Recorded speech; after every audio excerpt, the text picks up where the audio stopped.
Well, good morning, everyone. Joining us this morning for the latest updates, we have some members of the Republican Governance Group, one of our most active caucuses in the Republican side.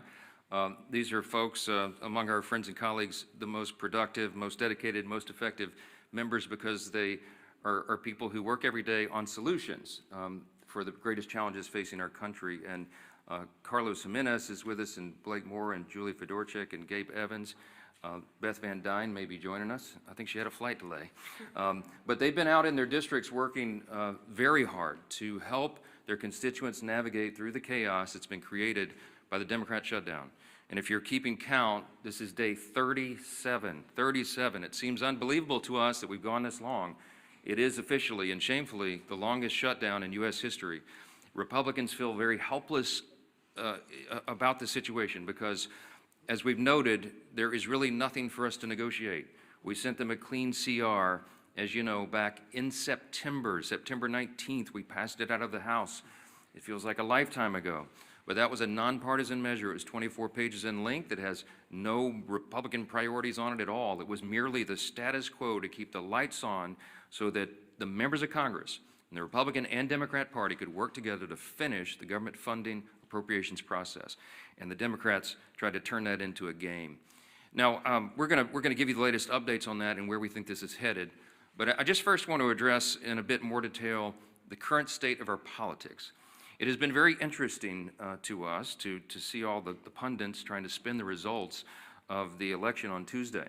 I just want to point out some simple facts here, and as usual, I try to be concise and give you the highlights here, but there's some things that we really need to point out. First, there were no surprises on Tuesday night, okay? You had blue states and blue cities that voted blue, to the alarm of no one, to the surprise of no one. That was what was expected. It just so happened that New York and New Jersey and Virginia were the states that were in the national spotlight on Tuesday. If the tables had been turned and if the calendar had been different and you had 3 red states, we'd have an entirely different narrative that you all would be writing about. Don't lose the simple facts. Second, the big headline that everyone is writing about appropriately is that the future of the Democrats was set in New York City. A 34-year-old Marxist is now the leader of the Democratic Party, and it is a very dangerous road for them to go down. I want to say this because a lot's been said about the Mamdani campaign. It is very easy to run and win as a socialist, right? All you do is promise everything to everyone for free. What a great message that is. Boy, that really resonates for people who don't study history. And while you're making all those promises, you hope that they never realize the trap that you're actually setting, the impossibility of fulfilling your fantastical claims and dreams, and the extreme danger and chaos that would result if you ever could. When you run as a socialist, you have to hope that they never understand that this will lead to the inevitable loss of their freedom, their opportunity, and their security, the loss of meritocracy and fairness in society, the loss of colorblindness, and the loss of emphasis on character, and the morality and the personal incentive and the common sense that we rely upon to keep a republic in operation. If you run as a socialist, you run on a big list of false claims, and you promise everything to everyone and you can't deliver, and if you were ever able to deliver, it will be to the great detriment of the very people that you lured in to vote for you. Third fact about the election on Tuesday night is that the Democrats, and you all are not writing about this, and you should be, you're not writing enough about it. The Democrats have now set themselves on a collision course in their own tent. If you look at Spanberger in Virginia and Sherrill in New Jersey, they tried to run as moderate pragmatists. That's how they self-described. But they will be no match for the coming communist wave taking over their party right now. The energy is on the side of the Marxists. Look no further than the top 2 Democrats here in Congress. We've noted this here every day. They had to bend the knee to the socialists. Hakeem Jeffries and Chuck Schumer are both from New York. The top Democrat leader in the House and the top Democrat leader in the Senate, they couldn't get around that. And so Hakeem had to ultimately embrace it. He had to give the full blessing to Mamdani and his agenda, and he co-owns it. And Chuck Schumer flirted with it. He pandered all along. He flirted with that open endorsement till the bitter end, even though Mamdani is an activist against Israel and an anti-Semite. Chuck Schumer is the highest-ranked Jewish official in America, and even he couldn't bring himself to disclaim that. And as we've noted here every day, the sole reason for the entire federal government being shut down now, the sole reason for all the American people suffering all this pain and hardship is because of the fear of political retribution from the far-left activists who run the Democrat Party. That is the motivation for the shutdown. It's never been about any policy issue at all. It was only so that they could show a fight and try to show that they're tough to this rising far-left activist base in the party. The old guard has been repudiated, and the radicals are taking over the Democratic Party. We have evidence now every day. Yesterday, Jared Golden announced he would not be running for re-election in the state of Maine. He's a moderate, and he has no place in his party anymore. And then this morning, you saw the headline. Former Speaker Nancy Pelosi has now announced her retirement this morning. That is a very important sign that I hope that you all will delve into. Even the famous San Francisco liberal is not far left enough for the neo-Marxists. We commend her for her services. We all do, everyone who serves in Congress, but there should be a lot written about that. Fourth point I just want to make in the aftermath of Tuesday is that off-year election results in isolated places are never indicative of the upcoming midterm election. Don't read too much into that. You shouldn't. If you do, you're going to miss it. The GOP is in excellent position to win big next year. And when I say I'm bullish about the midterms, we absolutely are, and there's a lot of reasons for that.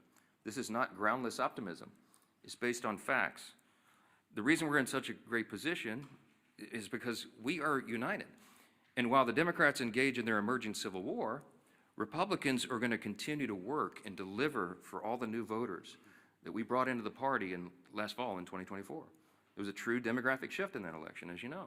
Record number of Hispanic and Latino voters, Black and African American voters, Jewish voters, union workers, urban voters, young people. And while they say that there's this big swell of enthusiasm of young people based on what happened in New York City Tuesday night, I would give to you Exhibit A on our side. Maybe you're not noticing, but the turning point events at college campuses all around the country are setting records for attendance. You have hundreds of thousands of new young people weekly coming into the movement that are enthusiastic, young conservatives who are looking for truth, who believe in America's founding principles, and who want to be engaged. And they will be engaged in next year's midterms. The third reason is we got a very favorable map. You shouldn't miss this either. I was very bullish even before the current redistricting battles began. As we sit here today, there are 13 House Democrats sitting in districts that President Trump won. There's another 21 of them in districts he came within 5 points of winning. There's only three, conversely, there's only 3 House Republicans sitting in districts that Kamala Harris won. That's a lopsided map. And after redistricting, we think we'll net a few more seats, handful, maybe 6 to 8. We're in very good position to make history and grow this majority. And finally, I'll just leave you with this. The reason we're so enthusiastic about running next year is we have a real record to run on. Mondami and Democrats want to talk about affordability. We love that subject. We love it. Look at the facts. I brought some this morning. It's the Republicans who are working every day to make life more affordable for working families. And it's not a talking point for us. We are delivering. After 4 long years of skyrocketing prices under the Biden administration, we had to take over. You don't flip a switch and reverse that overnight. It takes a while to work those policies out of the system and to get the new ones in. President Trump and Republicans are delivering results for the American people that they can see and feel. To date, we've seen core inflation is nearing its lowest level in 4 years. Gas prices have fallen to a 4-year low. Prices for everyday goods continue to decline, and blue-collar workers are seeing the largest increase in wage growth in nearly 6 decades. That's the result of our policies. In Congress, House Republicans are working hand in hand with President Trump to advance his affordability agenda. It is President Trump who ran on that. It's President Trump who's delivering on that. And we are all partners in that new effort to make America great again. It begins with the economy, and we know that. We're laser focused on making a difference in the lives of hardworking American families. Here's another demonstration, the Working Families Tax Cut. It is aptly named. It's the largest tax cut in U.S. history for working and middle-class Americans. You got Bernie Sanders running around, they're talking about the billionaires. It's not this. That's the opposite of the truth. Look at the facts. That bill was written for lower and middle-class earners, and they are the ones that will feel the positive effects going into next year. We included in that, as you know, no tax on tips, no tax on overtime, real tax relief for seniors. These are the kinds of things that people feel, and they see that we're making good on our promises. We've made historic investments in American energy dominance to drive down the cost of gasoline and groceries. And we're grounding every decision we make in common sense. That's what we restored. That's what we ran on. That's what we're delivering.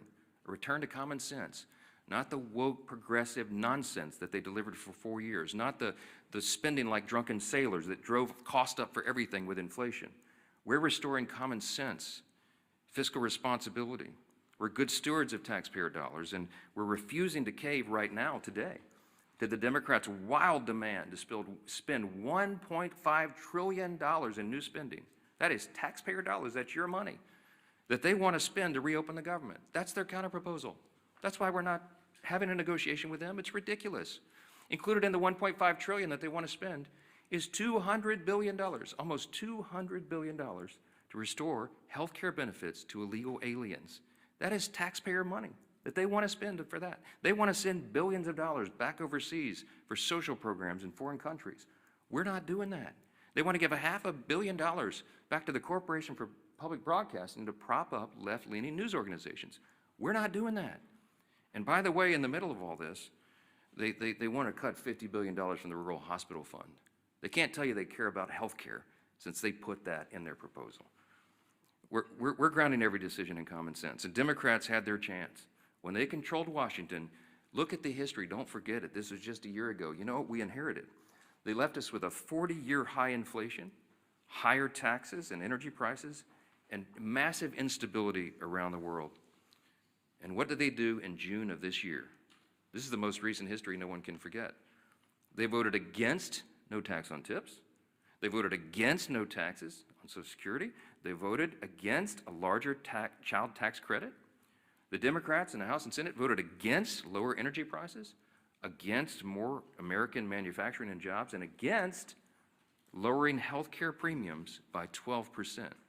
That provision, the cost sharing reduction provision, was in the House version of the Working Families Tax Cut, the big beautiful bill. We sent it over to the Senate, and they worked to strike it out of the bill. Ask the Senate Democrats about that. Right now, they've created another mess. They've created a mess for America with this pointless government shutdown. The Democrats will tell you that they're feeling emboldened. They're feeling emboldened because they had a few blue state election results. It does not change the fact that they have walked their party off a cliff with no parachute and no path forward. The reason we're stuck right now is because of one simple fact. If they vote to reopen the government, the Senate Democrats are afraid that the radicals in their party will say that they caved. They're afraid of the retribution that will come from that. But if they keep the government shut down, they know very well, as we all do, that millions of Americans will continue to suffer as essential services remain unfunded and paychecks to federal workers continue to stay stalled. So our question for Democrats this morning is this: which constituency matters more? The loud radicals in your party or the hardworking American people? I can tell you which side the Republicans are on. 15 times we voted for the hardworking American people. And 15 times so far, the Democrats in Congress have voted for the radicals in their party. It is unconscionable to us that they've allowed it to go on this long. And at some point, all you can do is pray that common sense prevails. And that's what I've been doing a lot of. We hope and pray that there are still Democrats out there. There's just a handful. We need 5 more votes. 5 centrist, common sense Democrats in the Senate to come to those senses and do the right thing. It's time for them to put their country first. I'm delighted to introduce the next speaker, and he's a congressman from Miami. He's a former mayor of the county down there, and he has been in charge. He served as a police officer, but he was the chief of the fire department down there. I mean, the guy's resume is longer than almost anybody in Congress, and as a son of a firefighter, I always take personal delight in reminding everybody he's the only career firefighter paramedic in Congress. He's doing a great job, and he serves as vice chairman of the Republican Governance Group, one of our largest and most active caucuses I mentioned, and we're truly grateful to have him here to discuss some of these consequences of the government shutdown. Glad to have you. Carlos, come on up. Thank you. Thank you, Mr. Speaker, and if you indulge me, I think you brought me up here to talk about the shutdown, but I will stray a little bit. I'm the only Cuban-born member of Congress. That means I was born in Cuba. I was not born here in the United States. I didn't speak a word of English until I got here. I was 7 years old. And the reason I'm here is that my parents brought me here seeking freedom. Freedom from communism, freedom from a Marxist regime. And so I can tell you that I know a communist and a Marxist when I see one. They may call themselves socialists, they may call themselves a democratic socialist, but make no mistake, Mondami in New York, he's a Marxist. And the thing that bothers me is he's very proud to say, well, I'm young, I'm this, I'm that, I'm Muslim. Hey, I understand you can be proud of that. But then, if you're so proud, don't call yourself a democratic socialist. You are a Marxist. Go ahead. Tell people exactly who you are. He couldn't, and he can't because he knew he wouldn't get elected. But I hope that the people of New York do not suffer the same consequences that my homeland of Cuba has suffered. Castro and the Castro regime destroyed my homeland. They can't even keep the lights on. They don't have food, they don't have medicine, they can't keep the lights on. It's a total disaster of an island, a beautiful island that actually had the second highest standard of living in the Western Hemisphere when the regime took over.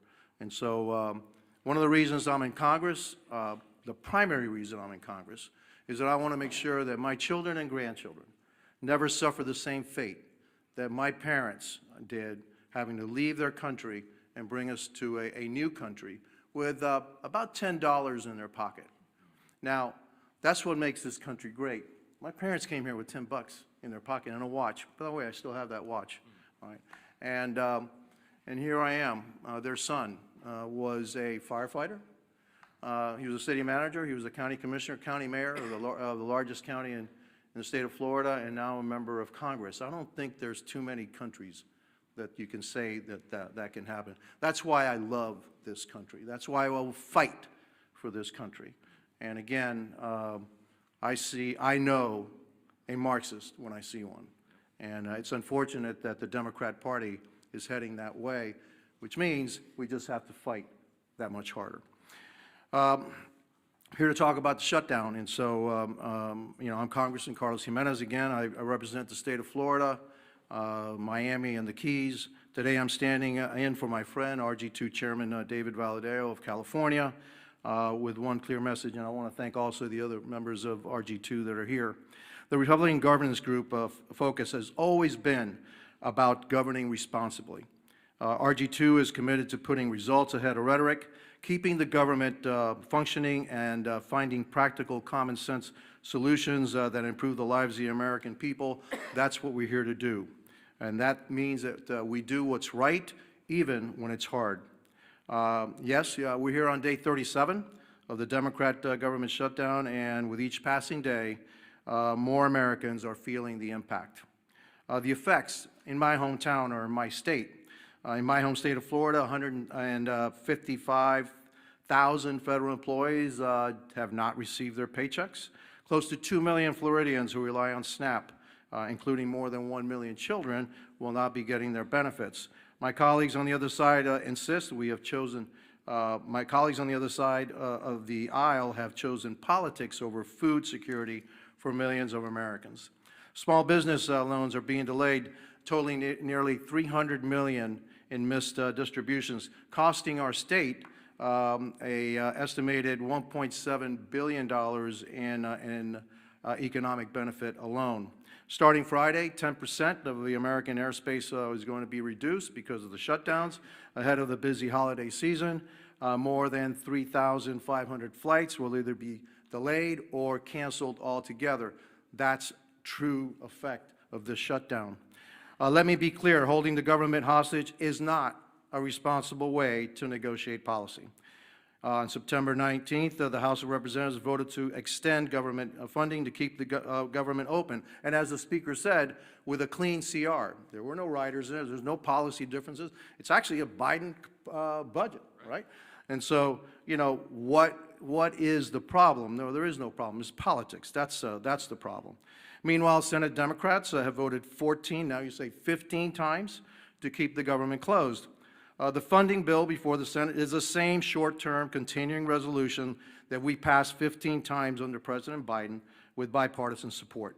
And I supported each and every one of them to keep the government open. And I know that most, if not all, the members of RG2 also voted for the CRs to keep the government funded. We can and should debate serious issues like healthcare costs, but not at the expense of hardworking American families. I urge my Senate Democrat colleagues to pass the continuing resolution so that we can reopen the government and return to the table to negotiate real solutions. History shows that when Congress works together, we can find solutions without inflicting pain on the American people. I urge Senate Democrats again to reopen the government, end the suffering, and then join us in crafting meaningful bipartisan policy meant to improve the lives of everyday Americans. That's how we govern responsibly, and that's how we serve the American people. And I want to thank you for giving me the opportunity, and I guess now I want to turn the dais over to our Majority Leader, Steve Scalise. Well, thank you, Carlos. And what an honor it is to follow my dear friend Carlos Jimenez, who really is the epitome of the American dream. You know, when you hear stories like his, sad stories, the root of it, having to flee your home country because Cuba fell to Marxism, to communism. But luckily, for people like Carlos, all around the world, there's one place that they can look to if they want a North Star. If they still believe in freedom, they yearn for that desire, and then it fails in their home country, they can look to the United States, because the United States represents freedom all around the world. And how dangerous of a position that is when Marxists from within try to change it here, try to unravel what makes America so great. And as Carlos came to seek that freedom that millions others have as well, like my great-grandparents who came from Italy to seek that same freedom.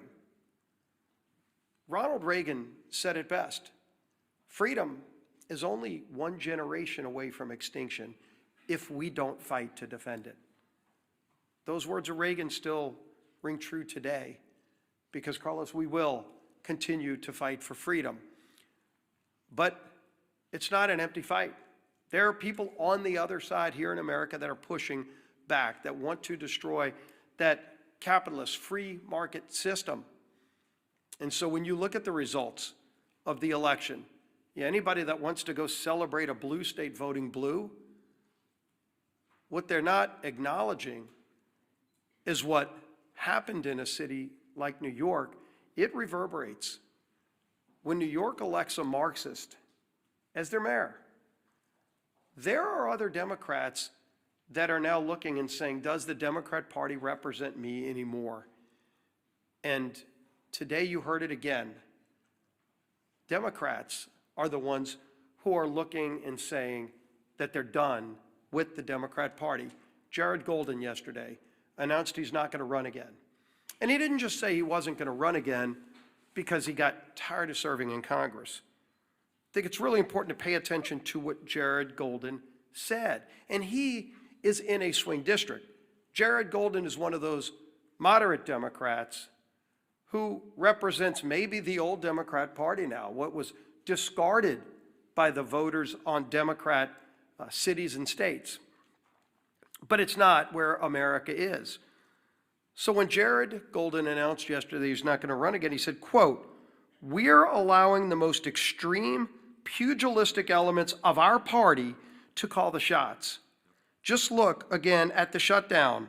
For as long as I can remember, we have opposed shutting down the government over policy disputes. We criticized Republicans for taking hostages this way." That was Jared Golden explaining why he's done with being a Democrat in Congress. And when the Democrat Party no longer stands for common sense, for members that do on occasion reach across the aisle, they're going to be relegated to a scrap heap of history, because America is not a socialist nation. While the Democrat Party has turned their leadership structure over to a socialist, it's not where America is. And if they're running people like Jared Golden out of their party, they can go celebrate the results of last night's election. Again, if Alabama held an election also Tuesday, and gee whiz, a Republican governor was elected governor of Alabama, would anybody be writing a story about it? Of course not. So let them go celebrate New Jersey electing a Democrat governor, New York City electing a Democrat. The real concern is that the Cuomo wing of the Democrat Party got destroyed by the Mondami wing of the Democrat Party. And if they want to call that a victory, good luck. Something tells me they're not going to be sending Mondami to swing districts around America. He's not going to Maine. Let Mondami go to Maine for that now open seat in Congress, a 50-50 district. Will they be sending Mondami to those kind of swing districts? Colorado, where somebody like Gabe Evans represents, is Mondami going to be going there? Because that's where their party is now headed. And they chose that. But America is not embracing that form of socialism. We know what you get from socialism. You get the promises of free everything. But Americans know innately there's no such thing as a free lunch.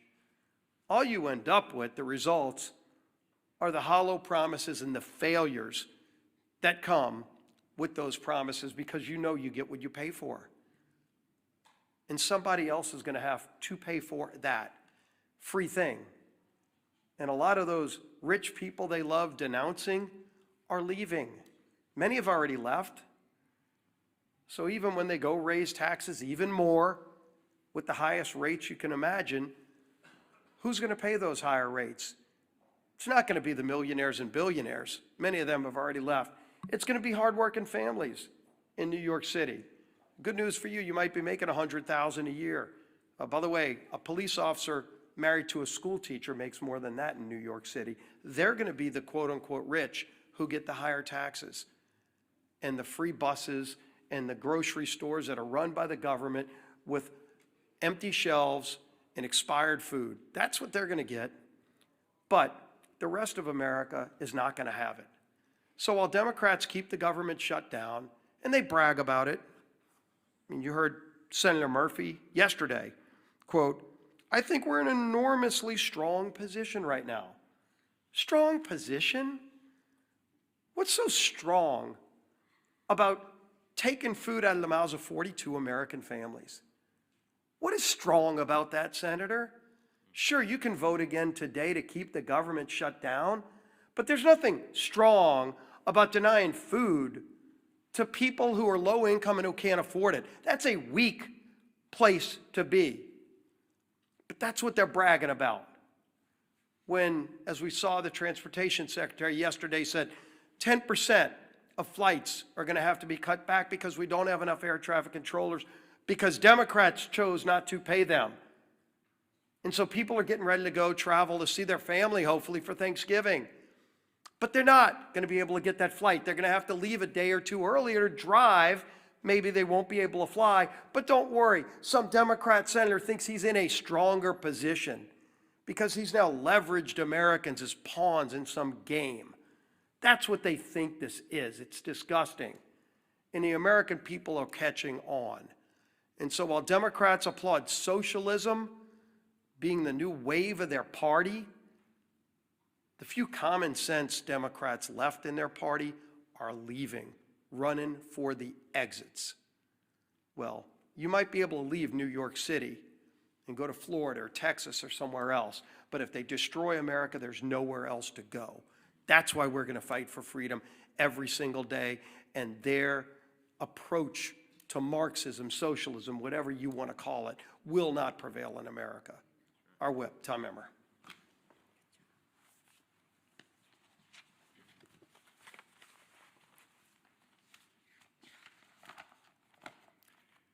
It's day 37 of the Democrat government shutdown, and one thing has become clearer, more clear now than ever. The Democrat Party of today is not your grandparents' Democrat Party. They refuse to govern. They resort to hostage-taking when they don't get their way. They routinely put politics before people. And now they have made communists and assassination fantasizers the pillars of their party. Democrats claim they want to make life more affordable for hardworking Americans, but every time that they've had the majorities in Congress and a Democrat president in the White House, they've done the exact opposite.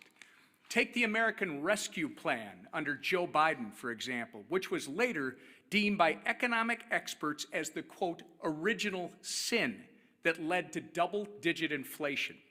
Or look at the Affordable Care Act, which is so unaffordable, they have to pay people to use it.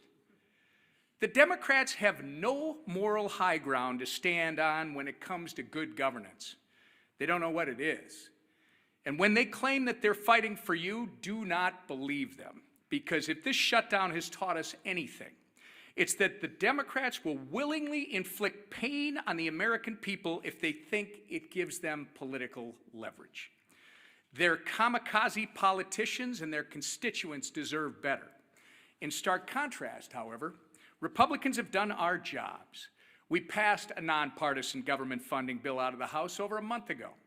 All we need, as the Speaker said earlier, is just 5 Democrats in the Senate to grow a spine, stand up to the radicals in their party, and join us in getting our clean CR to the president's desk.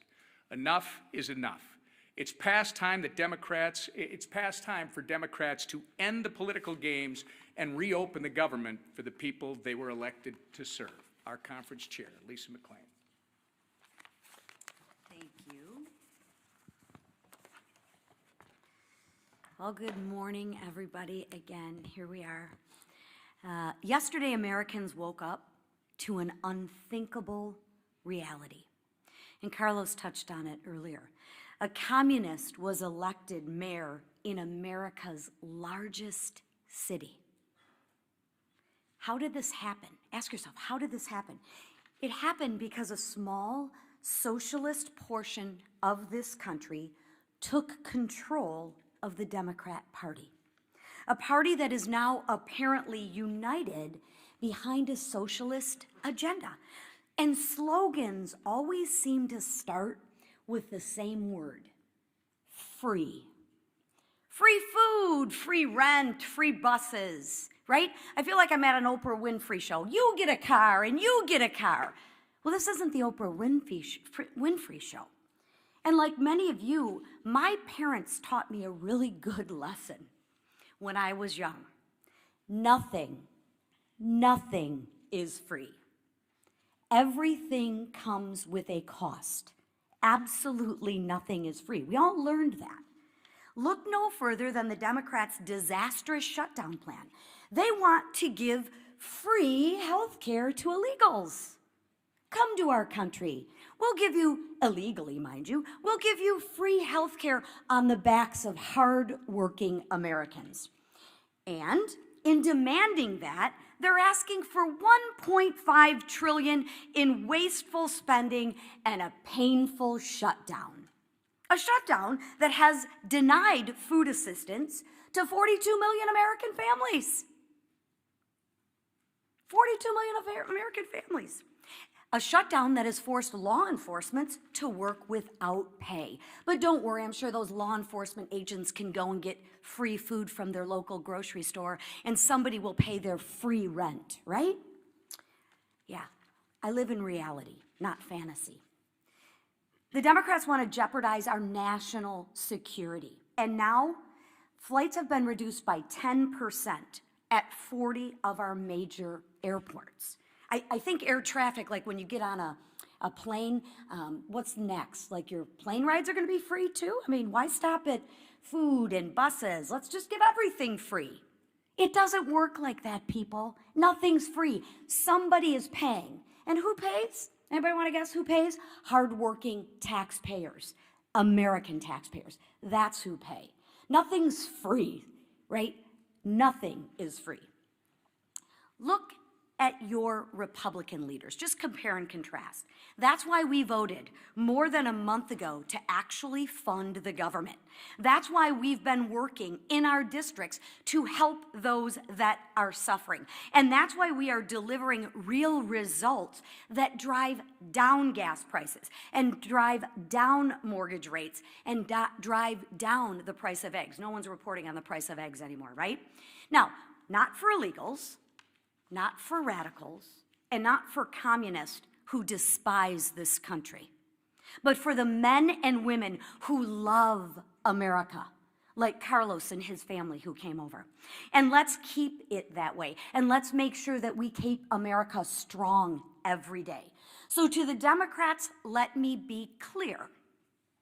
Republicans will still be there when your communist lawmakers aren't. And when your communist kingmakers finally give you permission to put Americans first again, Republicans will still be here. We'll still be here when your socialist experiment collapses, because it always does. And we'll still be standing shoulder to shoulder with the hardworking Americans who aren't demanding free groceries, free buses, free rent. No, we will be standing shoulder to shoulder, demanding nothing less than freedom. That is what Republicans demand, freedom.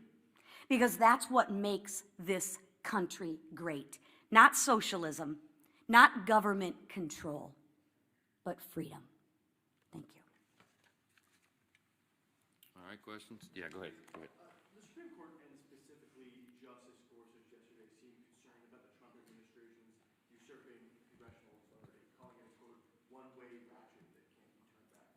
What's your response to that? Are the justices right to be concerned that Congress isn't fulfilling its constitutional obligations? I don't find myself in disagreement with Justice Gorsuch too often, but I think he's missed the mark on this one. First of all, I don't think you should read too much into the questioning that you heard at the Supreme Court. I mean, this is part of judicial review. It's a cherished part of that tradition. I used to be one of those litigators. I did constitutional law, oral argument, and I would have liked to have argued that case yesterday, because I think the law is clearly on the side of what the administration has done. I'll remind you that I'm a jealous guardian of Article 1. You know, the legislative branch of government in our constitutional system is the most important. It was placed first in prominence.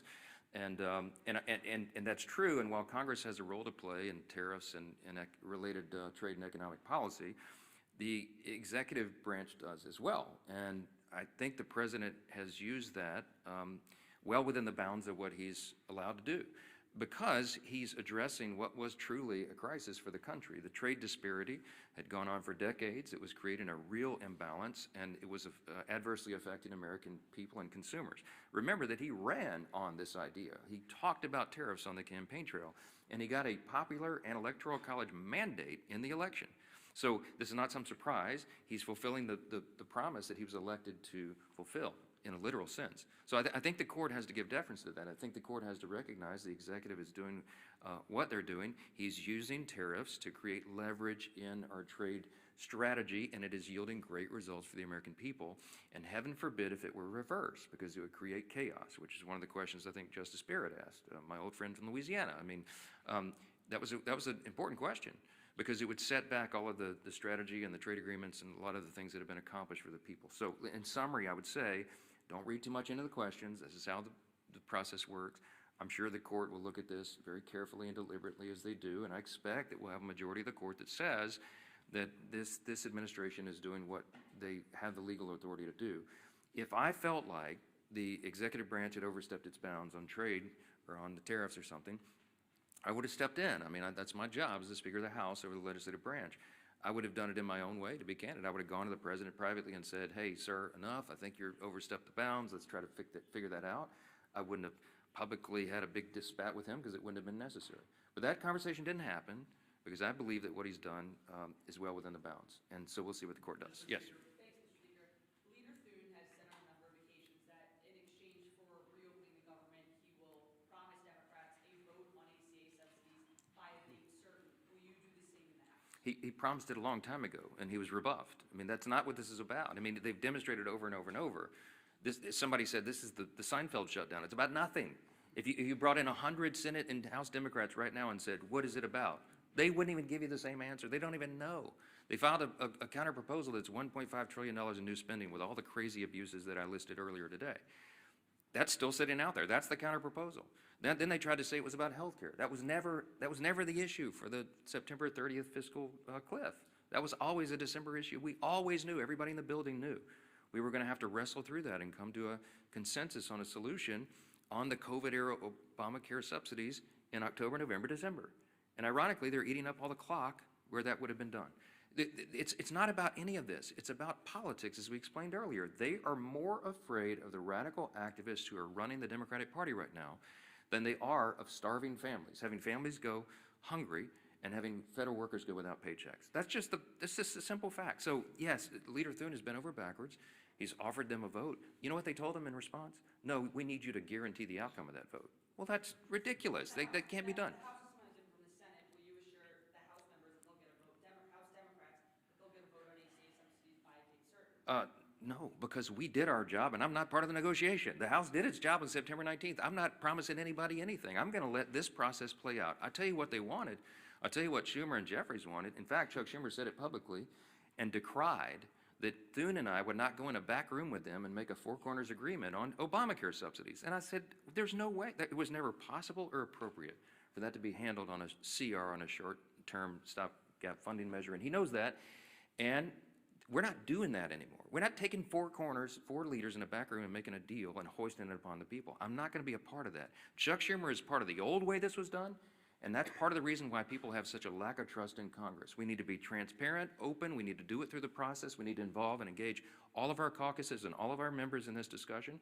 Healthcare is very complicated. It is very complex, and it is not something four people can go in a smoke-filled room in the back and make a deal on. I reject it. Yes. Speaker, the president yesterday said that Republicans were getting killed for the shutdown. Is it helpful to have them talking like this when it's actually emboldening Democrats not to pay?